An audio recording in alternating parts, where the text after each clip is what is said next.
makers of Campbell's Soups present The Campbell Playhouse. Orson Welles, producer.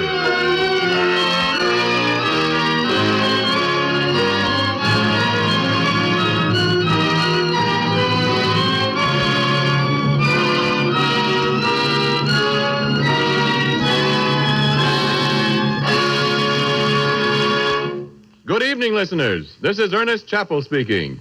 Tonight, Orson Welles and the Campbell Playhouse observe a Campbell tradition of long standing. They bring you Charles Dickens' well-loved tale of Yuletide, A Christmas Carol. 4 years ago, the makers of Campbell's Soups went shopping for a Christmas present to give to all their friends. They found it in this story, Charles Dickens' embodiment of the very spirit of Christmas. And they chose well, because throughout the country today, in thousands of homes, it has become an important and beloved Christmas custom to listen to this story.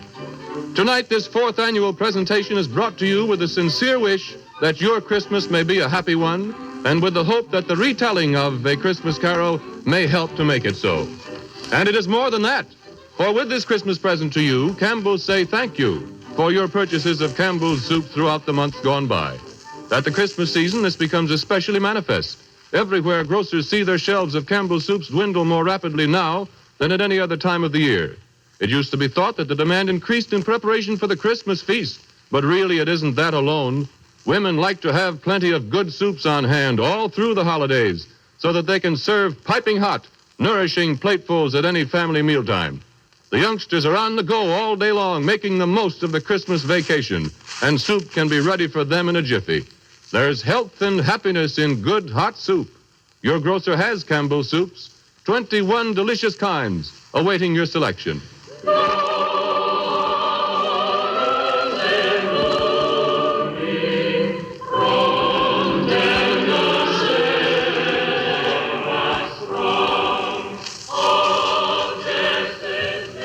And it came to pass in those days that there went out a decree from Caesar Augustus that all the world should be taxed.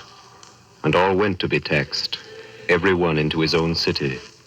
And Joseph also went up from Galilee, out of the city of Nazareth into Judea, unto the city of David, which is called Bethlehem, because he was one of the house of the lineage of David, to be taxed with Mary, his espoused wife, being great with child. And so it was, that while they were there, the days were accomplished that she should be delivered. And she brought forth her firstborn son, and wrapped him in swaddling clothes, and laid him in a manger, because there was no room for them in the inn. And there were in the same country shepherds abiding in the field, keeping watch over their flock by night. And lo, the angel of the Lord came upon them, and the glory of the Lord shone round about them. And they were sore afraid. And the angel said unto them, Fear not, for behold, I bring you good tidings of great joy, which will be to all people. For unto you is born this day in the city of David a Savior, which is Christ the Lord. And this shall be a sign unto you. You shall find the babe wrapped in swaddling clothes, lying in a manger.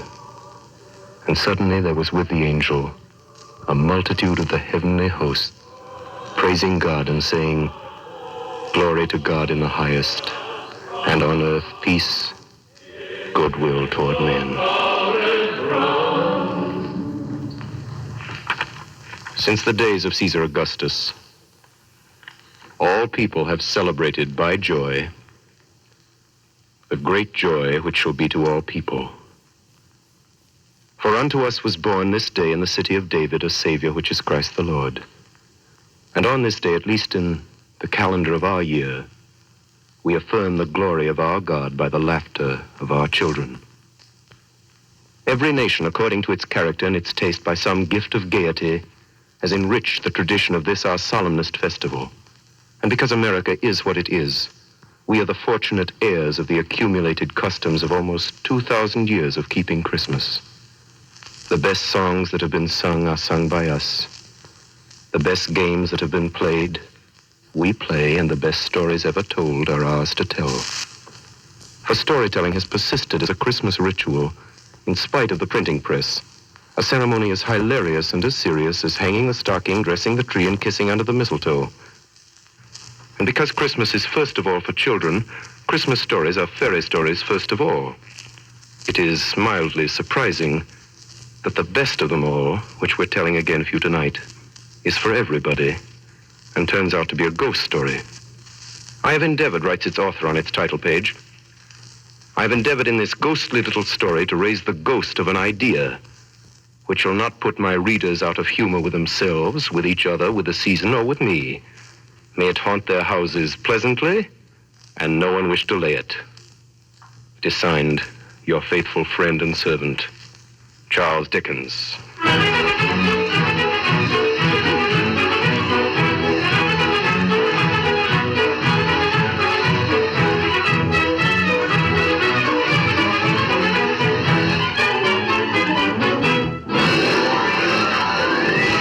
Marley was dead to begin with. There's no doubt whatever about that. The register of his burial was signed by the clergyman, the clerk, the undertaker, and the chief mourner. Scrooge signed it, and Scrooge's name was good upon change for anything he chose to put his hand to. Old Marley was as dead as a doornail. Scrooge knew he was dead. Of course he did. Scrooge and Marley were partners. I don't know how many years. Oh, he was a tight-fisted hand at the grindstone, Scrooge. Scrooge, a squeezing, wrenching, grasping, scraping, clutching, covetous old sinner, secret and self-contained. Once upon a time, of all the good days in the year, on Christmas Eve, old Scrooge sat busy in his counting house. It was a cold, bleak, biting evening, foggy withal, and he could hear the people in the court outside go wheezing up and down, beating their hands upon their breasts and stamping their feet upon the pavement to warm them. The door of Scrooge's counting house was open, that he might keep his eyes upon the clerk, Bob Cratchit, who in a cold and dismal little cell beyond worked at his ledgers. 29, 9 and carry 2, 13, 17, 7 and carry 1, and... Close the door, Cratchit. Shut out that infernal noise. Yes, Mr. Scrooge. Confound that impudence. Cratchit. Yes, Mr. Scrooge. You ought to stop at Fothergill's on your way home tonight and collect that 17 shillings and sixpence he owed me since Michaelmas, and tell him I shall have the constable over here if he doesn't pay it once. Well, sir, Mr. Fothergill's wife has been... What do I care about his wife? Well, I want my 17 and 6. I just thought it being Christmas... Christmas. Merry Christmas. Merry Christmas, Bob. Oh, Mr. Fred. Well, Merry Christmas. Merry Christmas to you, Uncle. Oh, Merry Christmas, Uncle. Huh? Bah. Humbug. Humbug? Christmas a humbug, Uncle? I'm sure you don't mean that. I do. Merry Christmas. What right of you to be merry? What season have you to be merry? You're poor enough. Well, come then, Uncle. What right have you to be dismal? You're rich enough. Humbug. Don't be cross, Uncle. What else can I be? I live in such a world of fools. What's Christmas to you but a time for paying bills without money? Merry Christmas. A time for finding yourself a year older and not an hour richer. If I could work my will, every idiot who goes about with Merry Christmas on his lips should be boiled with his own pudding and buried with a stake of his own holly through his heart. But, Uncle. Nephew, keep Christmas in your own way. Let me keep it in mine. Keep it? But you don't keep it. Hey, let me leave it alone, then. What do you want, nephew? Christmas gift, I've no doubt. I came to wish you a Merry Christmas, Uncle. Merry Christmas. Much good may Christmas do you. Much good has it ever done you. There are many things from which I've derived good, by which I have not profited, I dare say, Uncle. Christmas among the rest. But I have always thought of Christmas time as a good time, a kind, forgiving, charitable, pleasant time. Therefore, Uncle, though it has never put a scrap of gold or silver in my pocket, I believe it has done me good and will do me good. And I say, God bless it. God bless Christmas. Hurrah! Let me hear another sound from you out there, Bob Cratchit. You'll keep your Christmas by losing your situation. That's just to you, nephew. I wonder you don't go into Parliament. Talking of nonsense. Don't be angry, Uncle. I want nothing from you. I ask nothing of you. Why can't we be friends? Good afternoon. I'm sorry you feel that way. Well, I've tried. Merry Christmas to you, Uncle. Good afternoon. And Happy New Year, too. Humbug. Merry Christmas to you, Bob, and the missus. And to Tiny Tim. Thank you, Mr. Fred. Same to you, sir. Good day, sir. Good day, Bob. Merry Christmas, Uncle Ebenezer. Swaddle nonsense. Flummery. Talking of Christmas. Not a sixpence to jingle against another in his trousers pocket. Hey, you there, Bob Cratchit. Come here. Yes, What are sir. you doing in there? Oh, I was only putting a bit more coal on the fire, Mr. Scrooge, seeing it's so cold in here, sir. You put that coal back in the scuttle. Yes, sir. Fire. Fire indeed. I can tell you, if you use coal at that rate, you and I will be soon parting company, Bob Cratchit. Do you understand that? Many a young fella like your situation, you know. I'm sorry, sir. My fingers were getting a little stiff with the cold. Then put on your mittens. Merry Christmas! Merry Christmas! Someone at the door. See who it is. Sir. Merry Christmas, sir! Oh, Merry Christmas. Yes, sir? This is the firm of Scrooge and Marley. Yes, sir. I should like to see the head of the firm, if I may. Oh, very good, sir. Step this way, please. What is it? A gentleman to see you, Mr. Scrooge. Huh? Have I the pleasure of addressing Mr. Scrooge or Mr. Marley? Well, Marley's been dead these 7 years tonight. Oh. And I'm Scrooge, though I doubt that'll be any pleasure to you, sir. Oh, I'm sure it will. Now, Mr. Scrooge, at this season of the year, it's only fitting that we who are more fortunate should raise a fund to buy the poor some meat and drink and means of warmth. You may not believe it, sir, but many thousands are now in want of common necessities, and hundreds of thousands are in want of comfort, sir. Are there no prisons?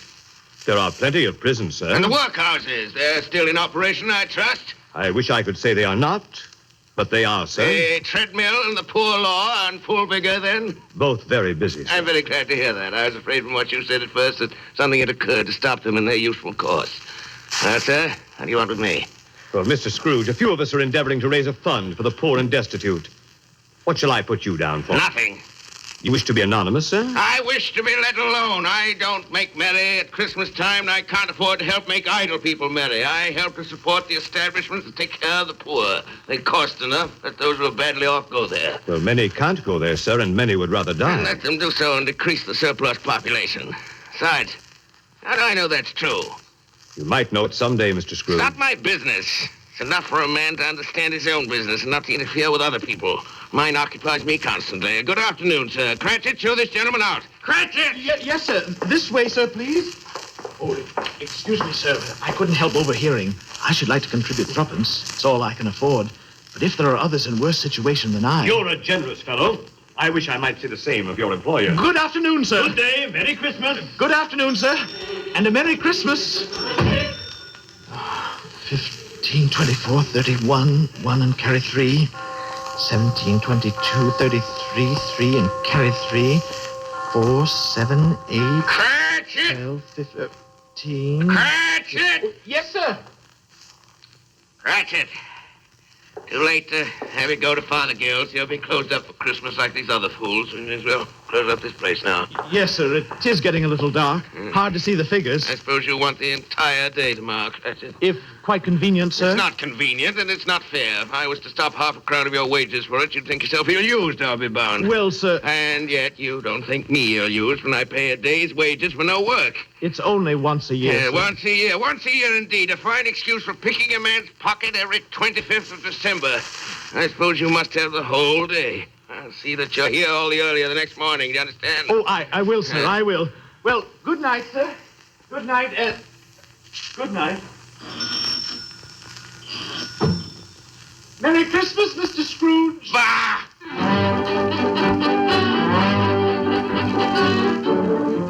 The office was closed in a twinkling, and Bob Cratchit, with the long ends of his white comforter dangling below his waist, for he boasted no greatcoat, went down a slide on Cornhill 20 times in honor of its being Christmas Eve, and then ran home to Camden Town as hard as he could pelt to play with his family at Blind Man's Buff.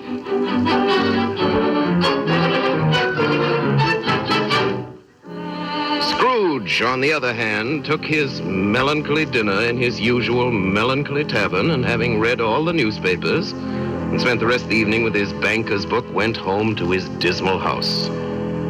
The yard was so dark that even Scrooge, who knew its every stone, had to grope with his hands. The fog and frost hung about the black old gateway of the house. Darkness is cheap, and Scrooge liked it. Before he shut his heavy door, he walked through his rooms to see that all was right. Sitting room, bedroom, lumber room, all as they should be. Nobody under the table, nobody under the sofa. Small fire in the grate of his bedroom, spoon and basin ready, and a little saucepan of gruel upon the hob. Nobody under the bed, nobody in the closet. Closed his door and locked himself in. Double locked himself in. Then took off his cravat, put on his dressing gown and slippers and his nightcap, and sat down before the fire to take his gruel. It was a very low fire indeed, nothing on such a bitter night, not even enough to kindle a glow of light in the cheerless room. Scrooge stretched his numb fingers over the wretched fire.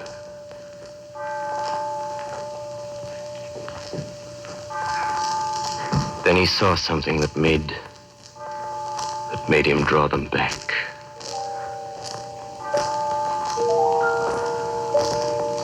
Slowly the meager embers dissolved before his astonished eyes, dissolved into a face, a ghostly face, but one that Scrooge recognized as the face of Marley.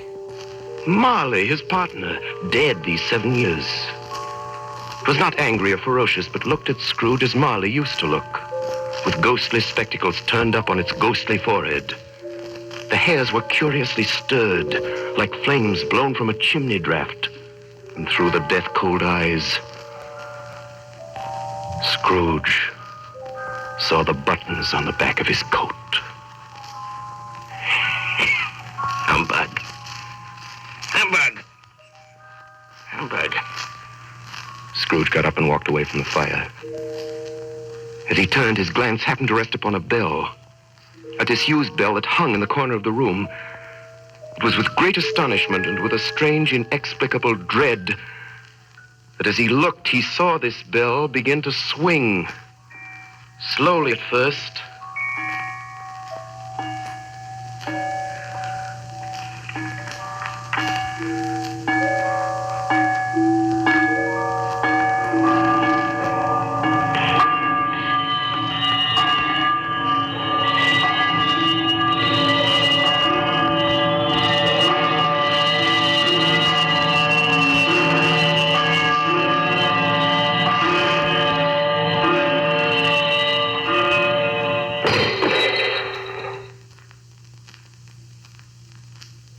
Same face.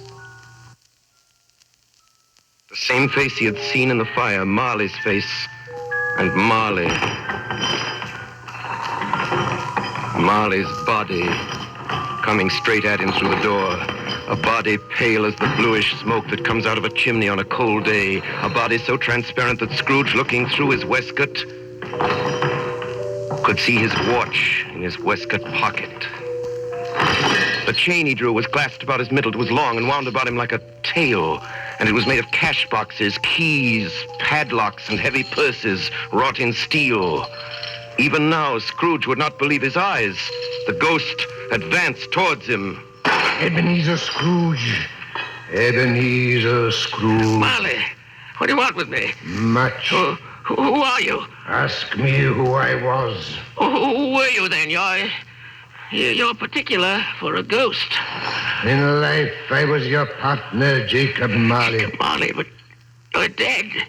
You died 7 years ago this very night. You do not believe in me, then? I do not. Why do you doubt your senses? Because a little thing affects them. A slight disorder of the stomach makes them cheats. You may be an undigested bit of beef, a blot of mustard, a crumb of cheese, a fragment of an underdone potato. There may be more gravy than grave about you, whatever you are. Humbug, I tell you. Humbug! At this, the spirit, taking the bandage off from it round its head, as if it were too warm to wear indoors, its lower jaw dropped upon its breast. Man of the worldly mind, do you believe in me now? I do, Jacob, I do. Why do you walk the earth? Why do you come to me, Jacob? It is required of every man that the spirit within him should walk abroad among his fellow men and travel far and wide to witness what it cannot share but might have shared on earth.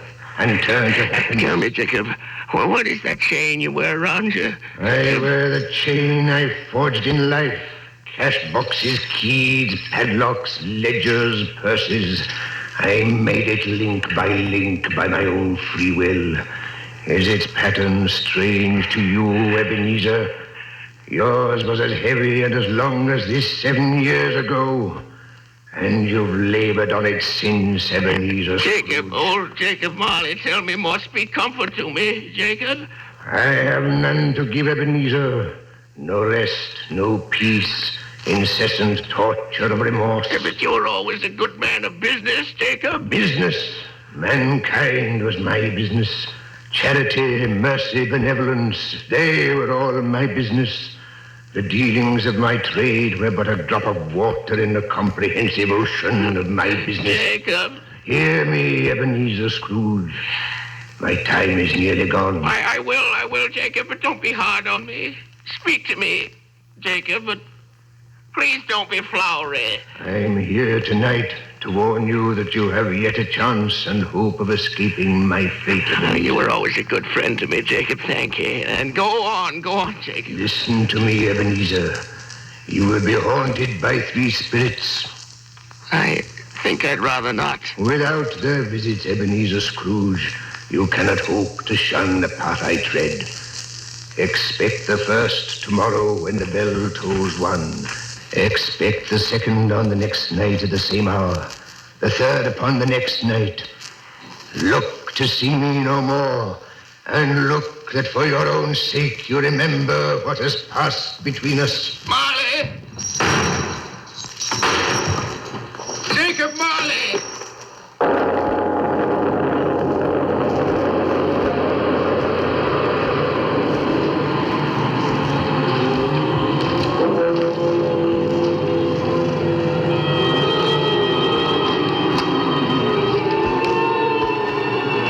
Scrooge awoke.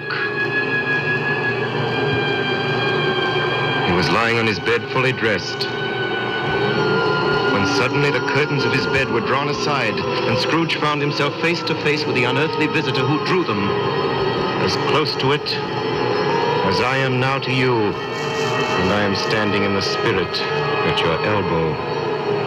It was a strange figure, like a child, yet not so like a child as like an old man. Its hair, which hung about its neck and down its back, was white as if with age. And yet the face had not a wrinkle in it, and the tenderest bloom was on the skin. The arms were long and muscular, the hands the same, as if its hold were of uncommon strength. Its dress was of the purest white, trimmed with summer flowers. It held a branch of fresh green holly in its hand. But the strangest thing about it was that from the crown of its head there sprang a clear jet of light, by which all this was visible, and which was doubtless the occasion of its using in its duller moments a great extinguisher for a cap, which it now held under its arm. Ebenezer Scrooge! Ebenezer Scrooge! Are you the spirit whose coming was foretold to me? I am. Who and what are you? I am the ghost of Christmas past. Long past? No, your past. What business brings you here? What do you want of me? Your welfare. Ebenezer Scrooge, rise and walk with me. No, not the window. I'm mortal. I'll fall down. Bear but a touch of my hand, there upon your heart, and you shall be upheld in more than this. Come, follow me. Let us go.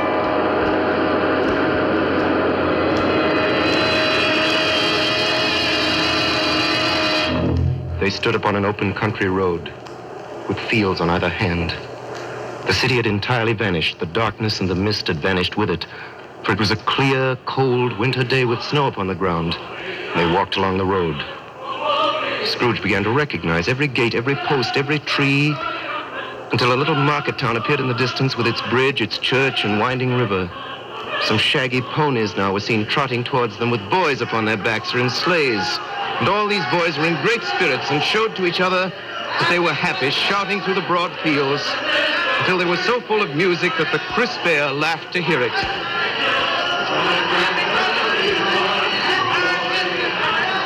And there stood old Scrooge in his dressing gown and slippers and nightcap on the hill, and beside him the spirit of Christmas past.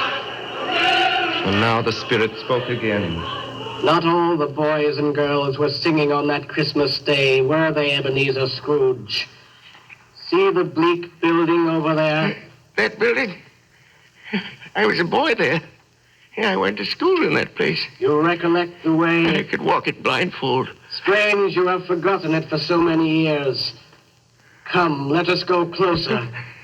Look through the window into this cold, barren room. What do you see, Ebenezer Scrooge? I see a boy. A solitary child, neglected by his friends, sitting alone, a book open before him. Yes, I see. I know that boy. I was lonely.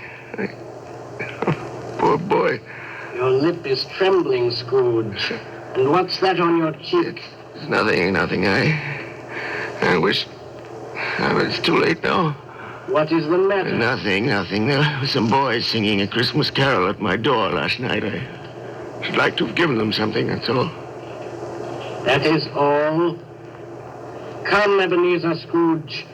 Let us see another Christmas.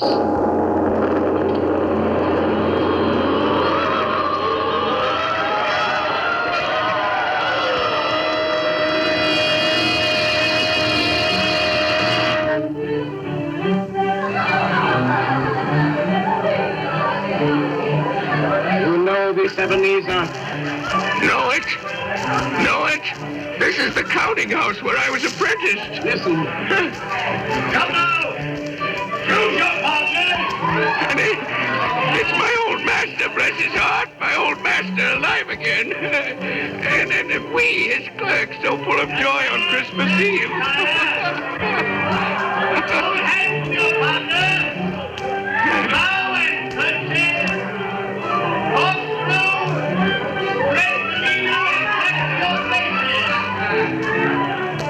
Look, Scrooge. Look at that carefree young man with the light heart and the gay smile. Do you recognize him, Ebenezer?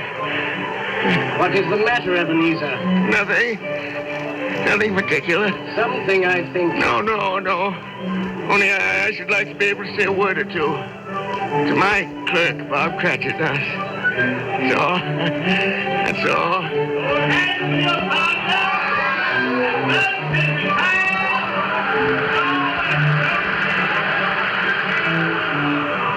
My time grows short, and we have yet another journey to make. Where now? Come.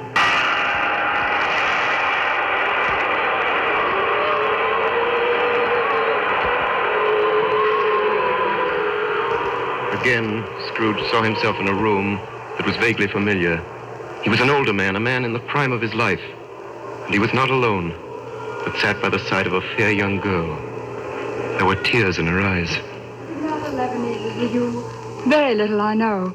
Another idol has displaced me. And if it can cheer and comfort you in time to come, as I would have tried to do, I have no just cause to grieve. What idol has displaced you? A golden one. Belle, listen to me. There's nothing the world so hard on as poverty, and yet nothing it pretends to condemn so much as the pursuit of wealth. The world again. You fear the world too much, Ebenezer. Belle, have I changed toward you? When we were engaged, we were both poor. Was it better then? Belle, was it better to be poor? Better at least to be happy. You're changed. You were another man then. I was a boy. Do you blame me because I've grown wiser?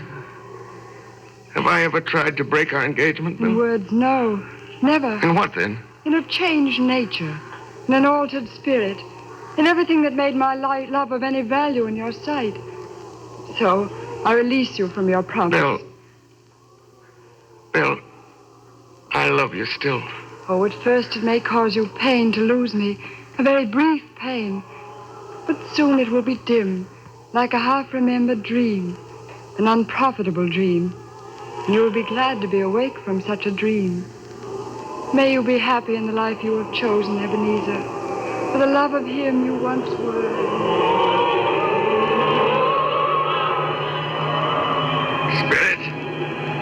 Spirit, it is enough. Show me no more. These were shadows of the things that have been, that they are what they are. Do not blame me. No more. One shadow more. Come.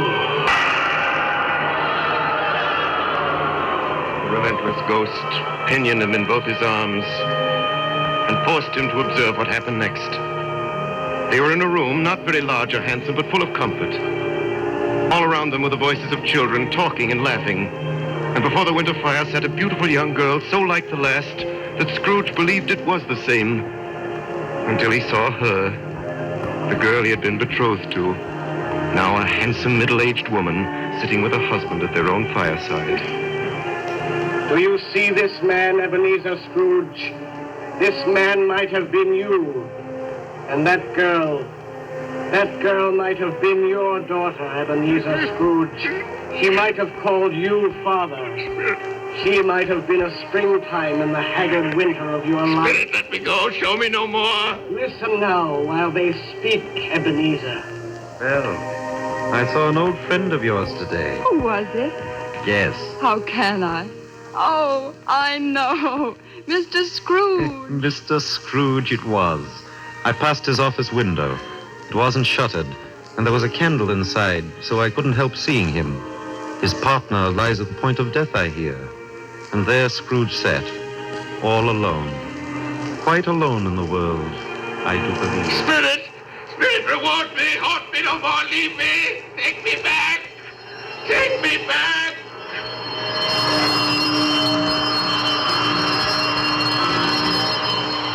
In his anguish, Scrooge began to struggle with the ghost of Christmas past. The lights in the crown of its head burned high and bright. Scrooge, in a last desperate effort, tore the extinguisher cap from its head, and by a sudden action, pressed it down upon its head. And Scrooge was conscious of being exhausted and overcome by irresistible drowsiness. And further, of being in his own bedroom. He gave the cap a parting squeeze, in which his hand relaxed and had barely time to reel to bed before he sank into a heavy sleep. The stroke of one awakened him and sat him bolt upright in his bed.